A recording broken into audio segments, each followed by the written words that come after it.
মৃত্যু আমার দিকে ধেয়ে আসছে। তো তখন আমি ডিসাইড করলাম যে আমি কি শুড আই ওয়েট ফর মৃত্যু আমার দিকে ধেয়ে আসুক, নাকি আমি আমার জীবনটাকে আরো উজ্জীবিত রেখে লাইফটাকে আরো মিনিংফুল করে, not by surviving but living it করে আমি মৃত্যুর দিকে যাব। কে আমার জন্য হাত তুলে দোয়া করেছে আমি তাকে খুঁজে বেড়াতাম, কার দোয়ায় আমি সুস্থ হয়ে গেলাম খুঁজে বেড়াতাম। প্রেমের বিয়ে, ডিভোর্স হয়ে গেল। কি বলেন? হ্যাঁ, আমি 2015-এ সেপারেশনে চলে গেলাম। কত বছরের সংসার? 27 বছরের সংসার। Just because of your changes? Just because of my changes. আমাকে আমার যে বাবা আমার সাথে 6 মাস ছিল, সেই বাবা আমাকে চিনতে পারতো না। ভাইয়ার রোগটা তোমার মধ্যে চলে আসুক আর ভাইয়া সুস্থ হয়ে যাক। ও, তো তখন আমার মা বলেছিল, সব মারাই চায়। জি, আমার নাম নাজমুস আহমেদ আলবাব। আমি একজন HR প্রফেশনাল, গার্মেন্টস ব্যবসায়ী ছিলাম। ইপিজেডে অনেক বড় একটা ফ্যাক্টরি ছিল। ইটস জাস্ট দ্যাট একদিন এমন একটা জ্বর হলো, যে জ্বর আমি আগে কোনোদিন এক্সপিরিয়েন্স করি নাই। হঠাৎ করে ব্যথা, গায়ে জ্বর, এবং ইট রিচড আপ টু 105। হঠাৎ করে 105, আস্তে আস্তে আস্তে, ক্রমান্বয়ে। সকালে ধরেন 101 ছিল, 102 ছিল, এবং আমি কোনো জ্বরটর আমি তোয়াক্কা করি না। মানে লাইফে কি কোনো ইরেগুলারিটিস ছিল, যে লাইফে খুব একটা কেয়ার করতেন না বা এরকম কোনো কিছু? আমার গার্মেন্টস ব্যবসাটাই তো আমার একটা লাইফের উপর একটা অনেক বড় একটা দখল ছিল। I used to start my day at 7 o'clock, I used to finish at 9 o'clock. Okay. And there were days I used to be only on coffee and cigarette. Right? So, আর এত স্ট্রেসফুল গার্মেন্টস ব্যবসা। So, আপনি 11 years. কত সালে শুরু করেছিলেন? আমি আর একটু পিছনে যাই। 2004. 2004 আপনি গার্মেন্টস ব্যবসা শুরু করেন। এর আগে আপনি অন্য কোনো ব্যবসাতে ছিলেন? হ্যাঁ, আমি বাংলাদেশে হলমার্ক কার্ডসের। হলমার্কস কার্ড আপনার হাত ধরে এসছে? ও, 96-এ। তার আগে ব্যাংকার ছিলাম। হলমার্ক আপনার, মানে আপনার বলতে এটা কি আপনার, নাকি আপনি কোথা থেকে? আমি এটা আমেরিকা থেকে থ্রু ইন্ডিয়া আমি ফ্র্যাঞ্চাইজ এনেছিলাম বাংলাদেশের জন্য, আমি আর আমার ছোট ভাই। এটা কি এখন এক্সিস্ট করে হলমার্ক? আর এখন পেপার কার্ডসের তো চল নাই আর। এক্স্যাক্টলি, কত হলমার্ক থেকে সেই কার্ড কিনেছি, সেই কিনে কত কাউকে গিফট করেছি সেই হলমার্ক। জি, কার্ডের চল যতটুকু না কমে যাচ্ছিল, বিকজ পার্কিং আরেকটা বড় সমস্যা ছিল ঢাকা শহরে, রাইট? সো আর গিফট জিনিসটা একেবারে তখন আমাদের থেকে, আমরা তো in 2 years time we opened 42 outlets across the country. But এই যে একটা গিফটের যে একটা প্রচলন, তখন যেটা হয় যে আপনি দেখবেন এলিফ্যান্ট রোডে প্রথমে যে একটা পর্দার দোকান খুলে, পরে দেখবেন ওখানে আরো 20টা দোকান। এইটা একটা বড় সমস্যা, এবং they are undercutting us. So গিফটেডটা চলে গেল। আমি ডিসাইড, আমার ভাইকে বললাম যে it does not have that appetite for 2 partners. Okay. So ও চলে গেল ওই ক্রিয়েটিভ থিমে, ও আরো ব্যবসা শুরু করে দিল। আচ্ছা, right? Since I was a salesman always, I was a frontline man. আমি ভাবলাম, বিকজ গ্রিনলেস ব্যাংক, অ্যাকোমারিন ডিস্ট্রিবিউশনসে 3.5-4 বছর, then Hallmark cards, it was all sales. Grindlays ব্যাংকে ছিলেন আপনি? হ্যাঁ, এনজেড গ্রিনলেস। তারপরে এই আপনার 2004-এ আমি ডিসাইড করলাম যে না, একদিন দেশে বিক্রি করেছি, এখন বিদেশে বিক্রি করব। সো আপনি শিফট করলেন গার্মেন্টসে। আপনার স্টার্টআপ ক্যাপিটাল কত ছিল গার্মেন্টসে, যদি আপনার বলতে সমস্যা না থাকে? না, এটা আরেকটা মজার কাহিনী। তো এটা হলো, তখন আমরা শুরু করলাম 3 কোটি টাকা দিয়ে। 2004-এ আমি সোয়েটার ফ্যাক্টরি করলাম। আচ্ছা। সোয়েটার ফ্যাক্টরি গট বাস্টেড 1 বছরের মাথায়। বাস্টেড বলতে? একদম বন্ধ হয়ে গেল, বিকজ ইপিজেডে কোনোভাবেই সোয়েটার ফ্যাক্টরি করা যায় না। ওকে। হ্যাঁ, কারণ এখানে একটা রেটের ব্যাপার থাকে। ওয়ার্কারকে আপনি একটা পিস রেট হিসাবে দিতে হয়, যেটা অন্য ওভেন বা অন্য গার্মেন্টসের সাথে সেম নয় এটা। আচ্ছা। হ্যাঁ, সো অন্য গার্মেন্টস দিকে এটা স্যালারিড মাস শেষে, আর সোয়েটারে হলো পিসে। Okay, right? সো এখানে I had to go through lot of unrest. So যেহেতু garments is the first time I am doing in my life, what I'll do is, আমি একা করবো না, আমি একটু স্ট্র্যাটেজিক্যালি যাব। সো আমি ডিসাইড করলাম ইপিজেডে ওভেন করবো। From sweater to I shifted to woven, এবং আমি 4 জন পার্টনার নিলাম। একজন who is very big in woven, একজন who is very much associated with people administration, হ্যাঁ, তার একটা ফিড মিল আছে। একজনকে নিলাম, he is one of the directors for bank. 3 বছরের মাথায় আমার ওভেন ফ্যাক্টরিটা স্ট্যাবলিশ হয়ে গেল। ওকে। আমি আমার লোন রিপেমেন্ট করে দিলাম। একদিন সকালবেলা আপনি যেটা বলছিলেন যে প্রথম দিকে আপনি নক করলেন যে আপনার হঠাৎ করে জ্বর উঠে গেল, তারপর আমি ফ্যাক্টরি গেলাম কত সালের গল্প এটা? 2011 11 মার্চ। ফ্যাক্টরি গেলাম, দেখি আমার জ্বর বাড়ছে, পারছি না নিতে। তারপরে আমি ঢাকায় চলে আসলাম। And when I came back to Dhaka, আমি দুপুরবেলা আমি যেটা বললাম যে গায়ে র্যাশ ট্যাশ উঠে গেছে, ঠিক মনে হচ্ছে যে না আমার ডেঙ্গু হয়েছে। এক্স্যাক্টলি ডেঙ্গুর সিমটম, দাঁতের রক্ত, গলা দিয়ে কাশি দিলে রক্ত। তো সাথে সাথে ব্লাড টেস্ট করালাম। রাত্রেবেলা যখন ব্লাড রিপোর্ট আসলো, দ্য রিপোর্ট ওয়াজ কমপ্লিটলি একটা ডেঙ্গু সিমটম।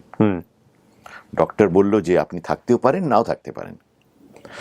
সেদিন রাতে আমার ফাদার ইন ল, থাকতে পারেন না থাকতে পারেন মানে আপনি হসপিটালে থাকতে পারেন, নাও থাকতে ওকে পারেন। ওকে।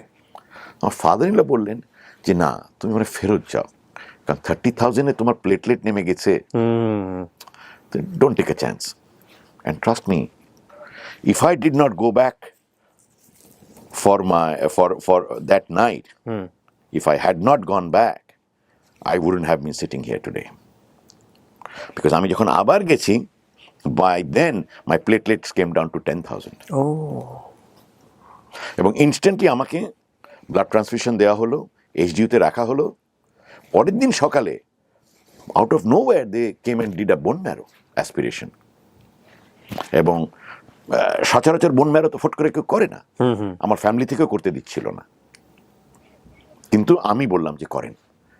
বোন ম্যারো থেকে হয়ে গেল যে জিনিস তো অন্যরকম। আমাকে বলা হয়নি, বাট মাই ফ্যামিলি, আমাকে আর আমার মাকে জানানো হয়নি, but my family were told about it. কেউ বিশ্বাস করেনি। আরেকটা কথা বলি, আমাকে ইনস্ট্যান্টলি, মানে it is very difficult to find out কোন টাইপের কিন্তু লিউকেমিয়া। একটা হলো লিউকেমিয়ার একটা স্টেজ থাকে, আর একটা হলো কোন টাইপের লিউকেমিয়া কোন টাইপের হয়। এবং দেখেন আল্লাহর মিরাকল যিনি ছিলেন, আমি এখনো, উনি মারা গেছেন, আল্লাহ ওনাকে বেহেশত নসিব করুক। আমি ওনাকে বলতামই যে you my guardian angel, you my brother. উনি মারা গেছেন। উনি সেদিন আমার বোন ম্যারো না করলে, এবং ইনস্ট্যান্টলি উনি অ্যাজিউম করে ওই ওষুধটা আমাকে সাথে সাথে না দিলে, মানে বললাম তো এভরিথিং হ্যাপেন্ড অ্যাজ ইফ কারো নির্দেশে হচ্ছে।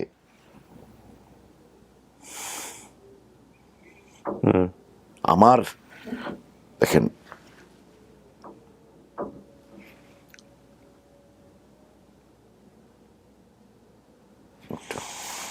take your time, no problem, you can be emotional. আমার অল আই নিউ দ্যাট আমার খুব সিরিয়াস ধরনের ডেঙ্গু হয়েছে, দ্যাটস অল আই নিউ। এবং সেই রাতেই আমার এক বন্ধু, সে হলো আপনার director of Parkway Hospitals, Mount Elizabeth, Gleneagles. ও এসে আমার রিপোর্টগুলি নিয়ে সিঙ্গাপুরে পাঠালো। সিঙ্গাপুর থেকে একটা কথাই ডক্টর বলল যে the diagnosis is right, the medicine was also given is the right one. Leukaemia মানে blood cancer, right? Blood cancer. Then আমাকে বলা হয়নি, I was flown to Singapore. My father was in Singapore তখন। আমার এক ভাতিজিকে নিয়ে ট্রিটমেন্টের জন্য সিঙ্গাপুরে ছিল। উনি আসলেন, আমার এখনো মনে আছে, উনি যেদিন আসলেন that was the third night. আমি এইচডিইউতে শোয়া ছিলাম, আমি দূরে ওনাকে দেখলাম যে উনি দাঁড়িয়ে আছেন, and he came in, and that's when I broke down for the first time. আমি ব্রেক ডাউন করার মতো মানুষ না, I am tough, alhamdulillah. But he said that, don't worry. He knew about it. But he said that, don't worry, you'll be fine. তার next 3 দিনের মধ্যে আমাকে Singapore নিয়ে যাওয়া হলো। তখন কি স্টেজ আবিষ্কার করা গেছে যে এটা কোন স্টেজে আছে বা কি অবস্থা? না, এটা সিঙ্গাপুর গিয়ে কনফার্ম হয়েছি আমরা। ওকে, তারপর আমি জিজ্ঞেস করলাম, ওয়াই টেকিং টু সিঙ্গাপুর? বলে তোমার খুব খুব খুব স্ট্রং একটা ডেঙ্গু হয়েছে, and we just want to make sure that any of your internal organs are not damaged. কিন্তু যখন সিঙ্গাপুরে নামার পরে আমাকে যে ওয়ার্ডে নিয়ে যাওয়া হলো, That was a hematology ward. Of course, dengue has to do with hematology, blood. But I had a feeling that no, something is wrong. And আমরা 7টায় আমি হসপিটালে ঢুকলাম, 8টায় ডক্টর আসলো, ডক্টরকে আমি জিজ্ঞেস করলাম যে tell me doctor, do I have leukemia? And he said yes you do,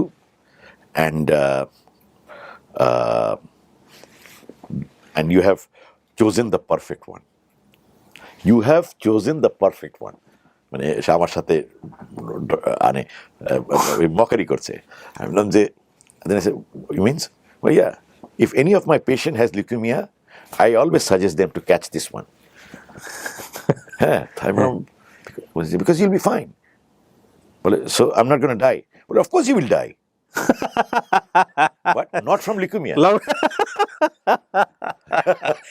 O say this, মানে কতটা ইজি করে ফেলে পেশেন্টকে। Oh my Of God, course you will die.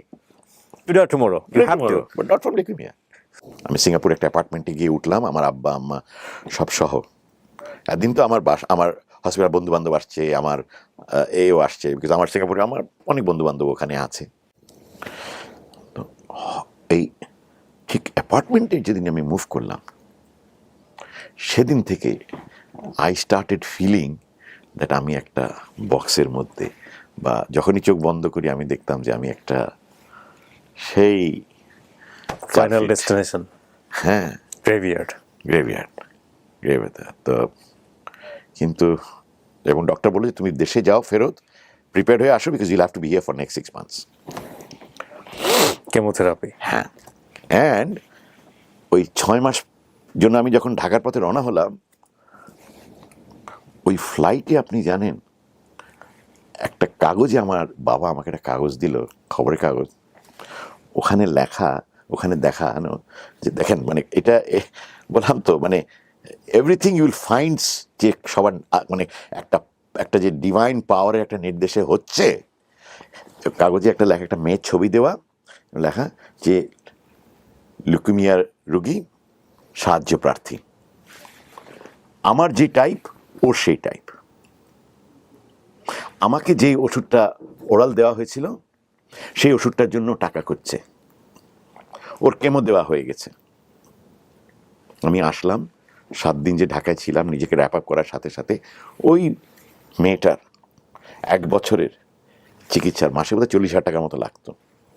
বিভিন্ন বন্ধু বান্ধবকে বলে টাকাটা অ্যারেঞ্জ করে, কারণ আমার কথা ছিল যে যদি ফিরে না আসি, এই মেয়েটা যেন পার পেয়ে যায়।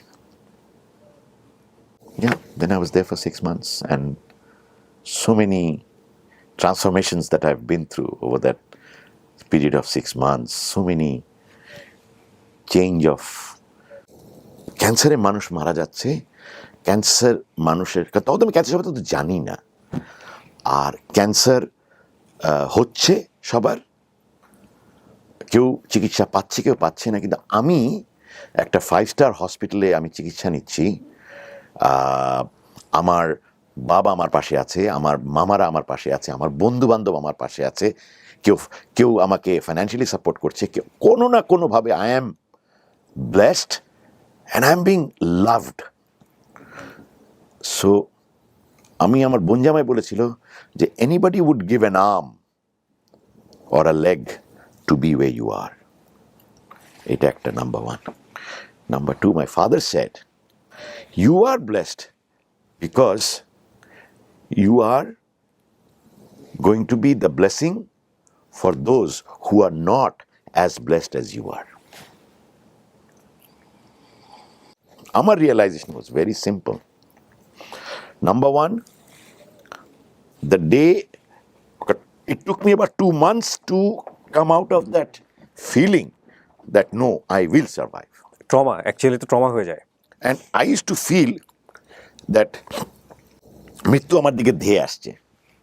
তো তখন আমি ডিসাইড করলাম যে আমি কি শুড আই ওয়েট ফর মৃত্যু আমার দিকে ধেয়ে আসুক, নাকি আমি আমার জীবনটাকে আরও উজ্জীবিত রেখে, লাইফটাকে আরও মিনিংফুল করে, not by surviving but living it করে আমি মৃত্যুর দিকে যাব। so that I have something to carry with me. And number one. Number two realization was, from today onwards, I'm doing overtime. Bonus. All right? So, since I'm overtime কি হয়, double pay হয় না? Since I'm doubly paid, I have to be double in what I do. And number three was, I'll do something where I'll be able to go and tell him, when he asks me, what did you do? I gave you another tenure. আমি just বলতে পারি, I did my best. ইনশাআল্লাহ। So ওই সময়টা কি আপনি চিন্তা করলেন যে আপনি দেশে এসে সেল করে দিবেন আপনার প্রপার্টি, মানে প্রপার্টি বলতে? আমি না ওইভাবে তখন চিন্তা করিনি। আমি যখন দেশে আসলাম, বাই দেন কিন্তু আই ওয়াজ কমপ্লিটলি ডিসঅরিয়েন্টেড। ওকে। কারণ 5টা কেমো আমাকে ডক্টর বলেছিল যে আমি তোমাকে রেগুলার মানুষের কেমো দিব না। লাস্টের 2টা, মানে লাস্টেরটাতে একেবারে আমার শরীর আর পারতো না, মানে আমি উঠে টয়লেটে যেতে পারতাম না, টয়লেট লাগতো, আমি বিছনার থেকে নামতে নামতে আমার টয়লেট হয়ে যেত, শরীর নিতে পারতো না, রাইট? বাট ডক্টর আমার কথা বলেছিল যে,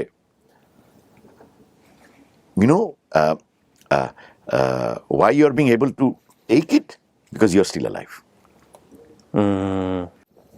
When I came back to Dhaka, this is the transformation part. আমি না, বিশ্বাস করেন, এখানে আমার স্পিরিচুয়ালিটিটা ভীষণভাবে আমাকে just got hold of me. I became completely self-centric, self-centered না, selfish না। আমার মনে হতো যে সারা পৃথিবীর দায়িত্ব আমার। কে আমার জন্য হাত তুলে দোয়া করেছে, আমি তাকে খুঁজে বেড়াতাম। কার দোয়ায় আমি সুস্থ হয়ে গেলাম, খুঁজে বেড়াতাম। আমার মনে হতো যে সবার দায়িত্ব আমার। হসপিটালে কেউ অসুস্থ হয়ে গেছে, সাথে হসপিটাল ছুটে চলে যেতাম। কাজের মধ্যে টাকা আর্ন করার, ওই নেগোশিয়েট করার, আমার মধ্যে এটা আস্তে আস্তে চলে যেতে থাকলো।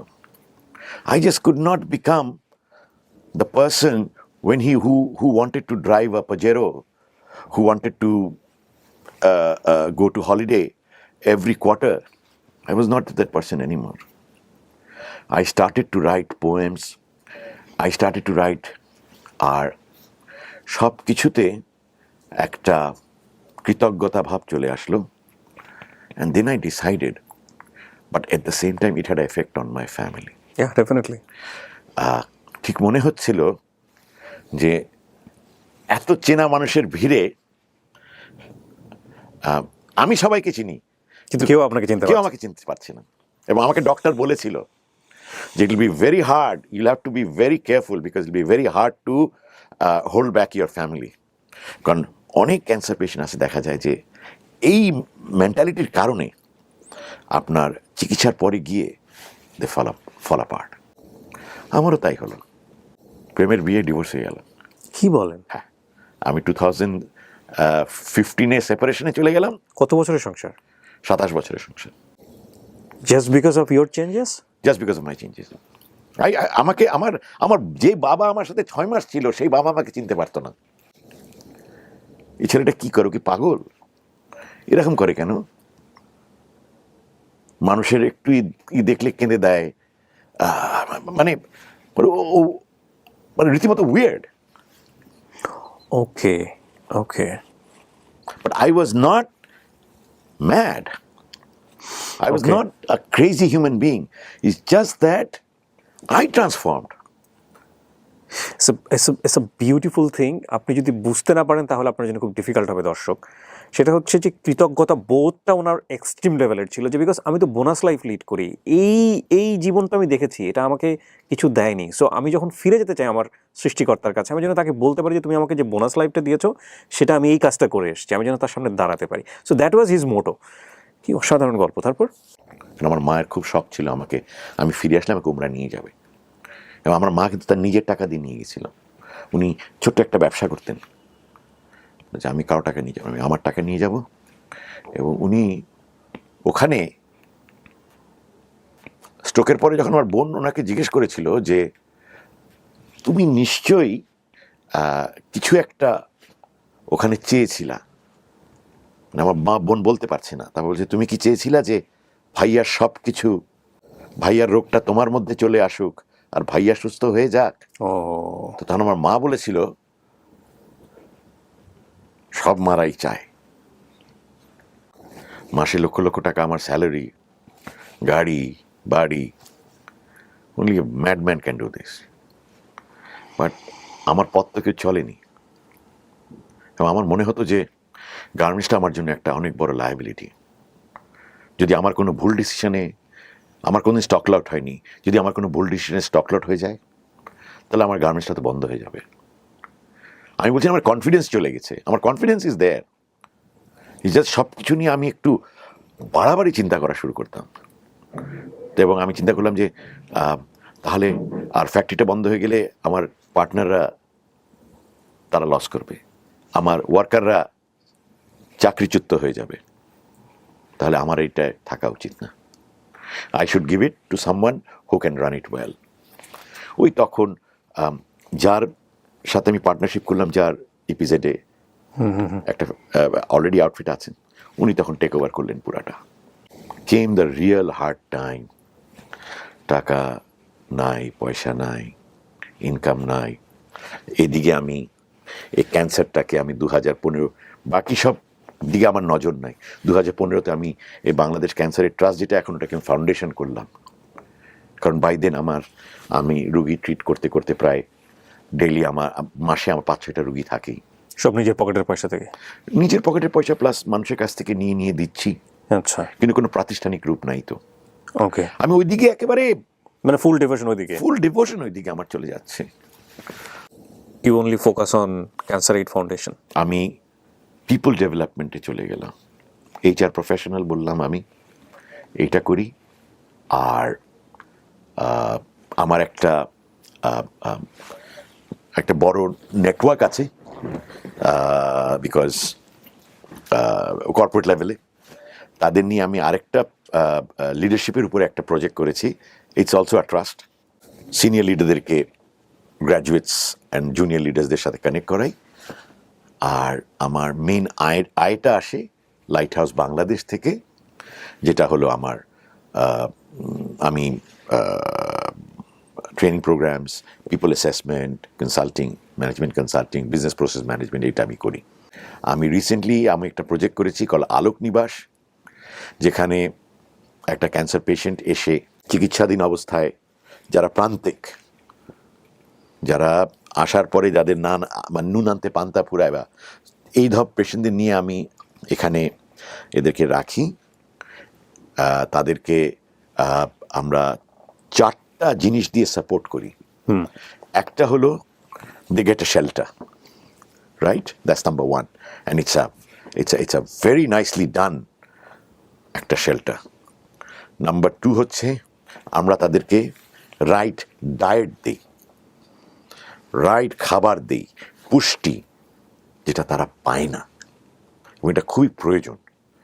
নাম্বার 3, তাদেরকে আমরা আপনার একটা হাইজিনিক এনভায়রনমেন্টের মাধ্যমে তাদেরকে hygienic environment and nursing, right টাইমে ওষুধ খেলো কিনা, পরিষ্কার পরিচ্ছন্ন আছে কিনা, বাথরুমে গেছে হাত ধুয়েছে কিনা। কারণ while you're taking a chemo you are so prone to get infection that সবচেয়ে আগে আপনার হাতটা পরিষ্কার থাকতে হবে, মুখ পরিষ্কার থাকতে হবে কনস্ট্যান্টলি, আর আপনার পায়খানার রাস্তাটা কনস্ট্যান্টলি পরিষ্কার রাখতে হবে। সো এই 3টা জিনিস হলো ক্লিনলিনেস, রুম ক্লিনলিনেস রাখা, আর ফাইনালি যেটা আমি সবসময় করে আসছিলাম, মেডিকেল এইড, কেমোর খরচ, ওষুধের খরচ, এটা বেয়ার করে আসছে। এখন পর্যন্ত আপনাদের শুরু হওয়ার পরে তো খুব একটা সময় হয়নি, বোধহয় 5-7 বছর হয়েছে যদি আমি বলি। ফাউন্ডেশন হলো কত সালে? ফাউন্ডেশন হলো 15 সালে। 15 সালে, সো 7 বছর। 7 বছর, বাট 2012 থেকে যুক্ত ছিলেন, মানে মোটামুটি থিঙ্কিং লেভেলে ছিলেন। তো এটার আপনার রেজাল্ট কি এসছে যদি আমি নাম্বারের দিক থেকে জানতে চাই, যে কতজনকে সুস্থ করা সম্ভব হয়েছে বা কতজনকে সহযোগিতা দিতে পেরেছেন এখন পর্যন্ত? 300-র উপরে আছে। নাও আপনার নেক্সট প্রশ্নটা তো হয়তো হতে পারে যে কত পার্সেন্ট সার্ভাইভাল। আমি ওইভাবে সার্ভাইভাল পাচ্ছিলাম না বলে আলোক নিবাসটা করা, কারণ আমি দেখলাম যে আমি তো একটা পোস্টম্যান হিসাবে কাজ করছি, মানুষ থেকে টাকা আনছি, দিয়ে একটা রুগীকে টাকা দিয়ে দিচ্ছি, সে চিকিৎসা নিচ্ছে, নিয়ে চলে যাচ্ছে, তার কোনো খবর রাখছি তো সে কি আসলো না। কিন্তু আমি যদি একটা এই ধরনের আবাসন করি, এরা প্রত্যেকে আমার সার্ভেলেন্সে থাকবে এবং তাদেরকে আমি ওই কেমোটা নেওয়ার পরে সাথে সাথে আমি ছেড়ে দিব না, কেমো নেওয়ার পরে আমি 3-4 দিন আমার কাছে রাখবো, এবং তারা চলে যাওয়ার পরে তাদের সবসময় খবর রাখা।